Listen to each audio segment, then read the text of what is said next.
Okay, now I can select this edge and pull this in.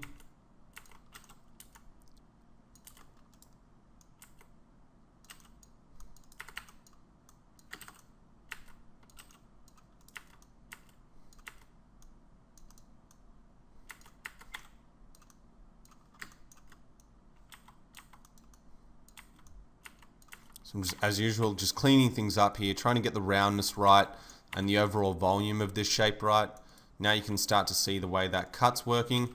And the cut also, you kind of get where I'm coming from, blends into this piece here.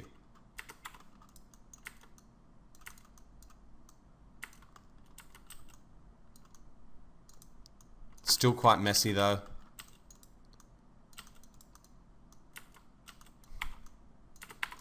I'm going to select this bottom edge and I'm going to extrude it.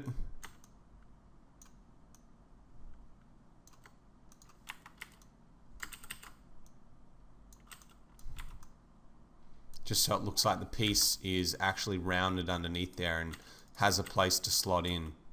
So you can see we don't have that on this bit also, so it's probably a good time now to do that on this bit. So I'm selecting that edge. I'm just going to do another one of those extrudes.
So to pronounce this edge, I'm just going to grab it from the side. You can see it's just kind of, it's not inset enough. So to pull that in is just going to enhance the sharpness of that point. And it also gives me an opportunity to pull out these other points and get a bit of roundness happening this way.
So once I'm done kind of roughly blocking out a shape, you can see now everything's starting to look a bit clean and tidy. I'll just go over and just start rotating over the mesh. Usually I do it quickly because over time I've kind of adapted to seeing things in real time. But when you start out, really go slowly over the mesh and just take a look at everything and try and focus on little highlights and things like that. So to you guys, you might not see that there's a problem here, but what I notice is that I can see the gap between the polygons is a bit inaccurate here, and it's not really flowing in correctly. So that's where I'll go in from this view, take a closer look at what's going on. And I think I'll just rather this fade out and actually not be so hard. So now I can pull this up from underneath. You can see that this underside is a little bit buggy.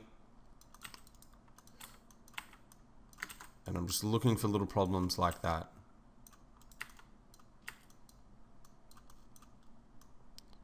I can pull this a bit closer.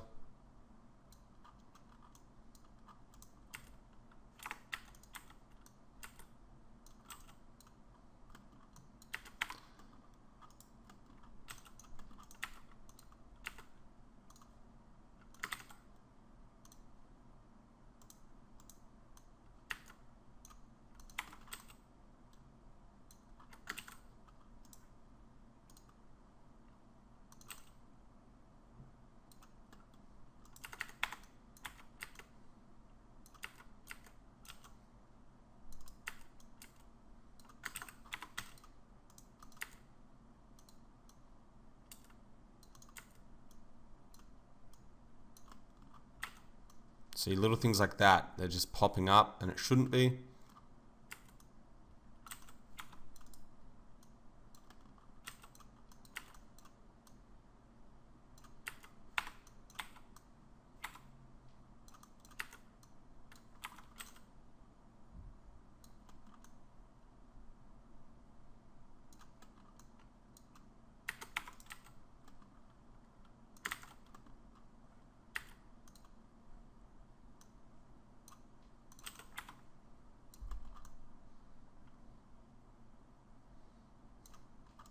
So I'm just thinking of the potential here. I don't like how this is perfectly flat. So what I'm going to do is I'm going to connect an edge loop down the center there. I always like to unselect the last couple or even just the last few. And now I'm going to pull this out a bit. So now what's going to happen is you'll see from before when I rotate over this, it gives it a little bit more roundness. And the highlights are going to pick up a bit nicer. Just little details like that you always should be paying attention to. And you should, over time, you begin to stop seeing the topology on the mesh and you begin to just start focusing on the highlights. And that's when your meshes are going to really have that nice cleanliness to it. And when you render things with that grayscale look that I've done on some of my own personal projects, things look pretty cool, like they look handcrafted. So I've added in some shapes here that give it some more subtle detail. Now I'm going to do the same on this piece. So I can connect along here, unselect the last one. I'm just going to go from view mode.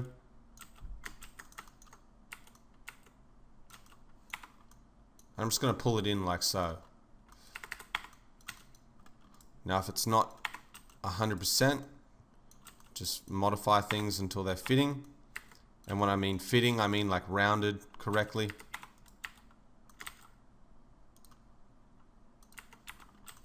And there you go. Very quickly you start to add some details to the mesh.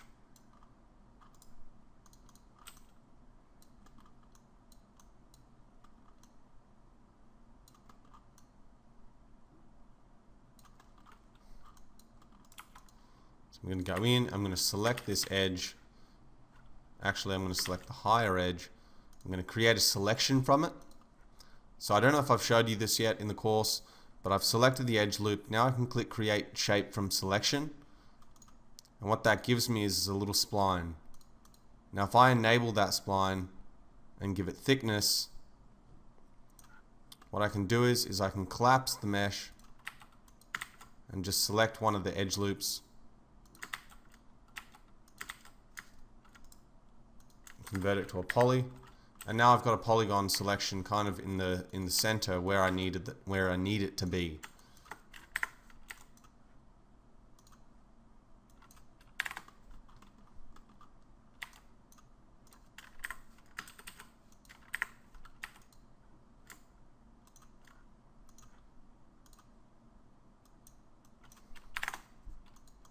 So I'm just going to go in, select those two.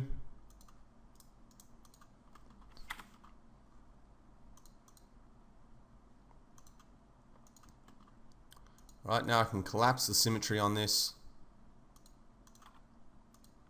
and grab the border and just scale that in.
I'm just shrinking these inside bits in.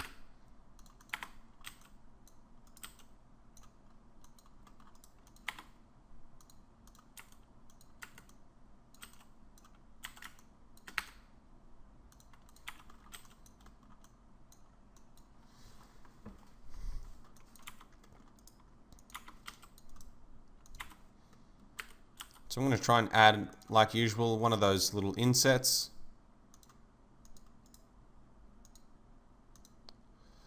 So I'm connecting along here. 2 connections.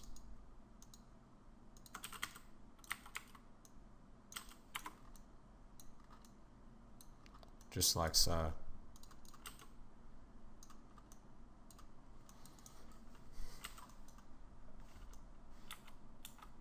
So you'd be really surprised how well a 5 or 6 sided polygon can smooth in, as long as you understand the way the topology works. So you can see what I did there is when I move that edge in, I've left this top one the same. So I can actually go in if I want this to be a little bit cleaner and just connect this. And you can see it smooths in really nicely. And we've got a 5 sided polygon here and another 5 sided polygon. Can even go in and connect it like so to give it some hardness, but then we've got the issue of this polygon not smoothing out that well, and you need to continue the geometry out. I personally feel it looks just a bit better like that.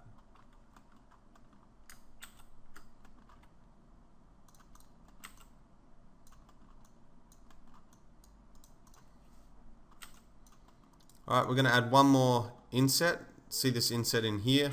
I'm going to do a similar thing on this piece.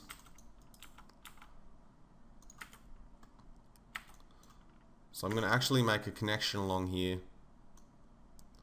And the edges I'm focusing on are the ones that I'm actually going to rotate.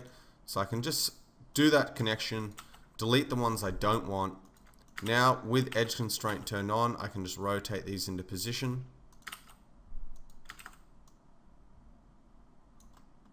Like so.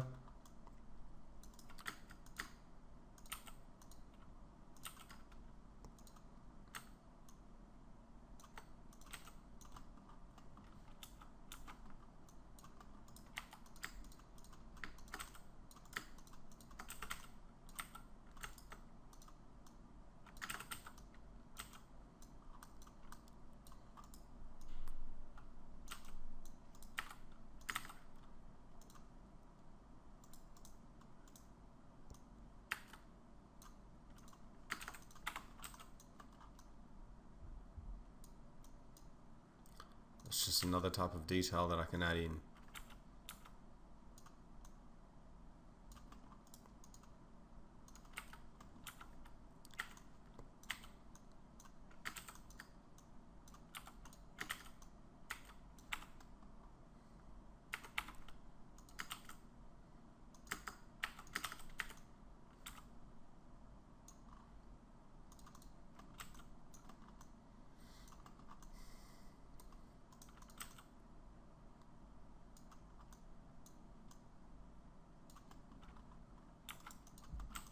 We've got something wonky going on here, so I'm just going to take a look at this.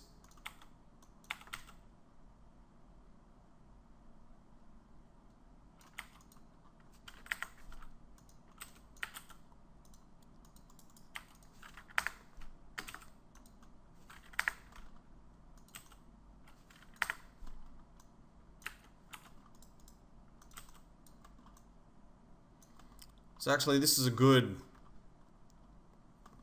thing that's happened here. It gives me the opportunity. You can see where this piece is connected. I'll actually go in and fix that now, but then I'm going to do the same for this piece, and this will just be its own separate piece. And I think what that means is I can get rid of this piece. And that actually does look a bit better, as long as this goes into a point. So sometimes the detail comes to you. You can sit there all you want and try and figure out the best ways for things to happen, but just by chance, this topology just ended up terminating there, and it gave me an idea to go in and make sure that that is actually the point of termination.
So what I'm going to do here is, to make this kind of edge selection, I'm going to duplicate all these meshes, and I'm going to go hide unselected.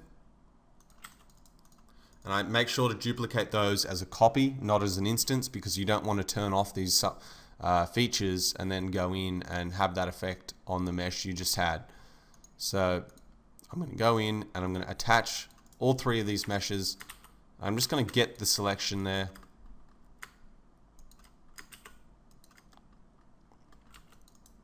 Now I can just create a shape from that selection and delete this polygon. Alright, now I can unhide, and if I convert this to an editable poly, I can select this loop.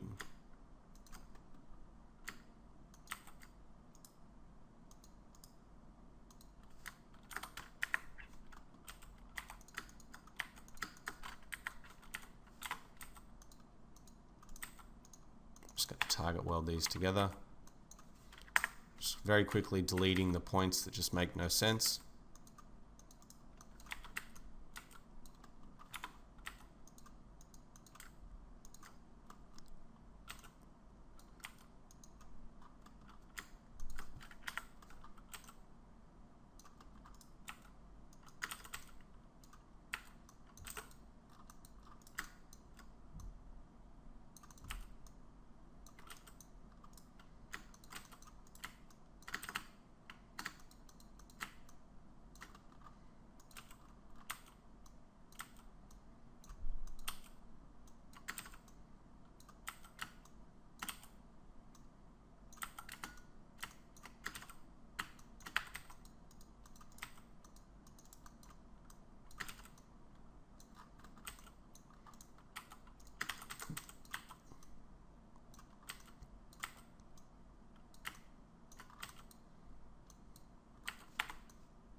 Just going to unhide this piece and add some thickness to this last little edge here.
Alright guys, I'm going to wrap up the lesson at this point because there are a lot of other topics I want to get through in the course, and I feel like I've done a pretty good job of showing you how, as you get closer to that finishing product and that finishing model, things become that last little bit of polish gives you that final kind of quality. Now you could go in here and fix up the topology.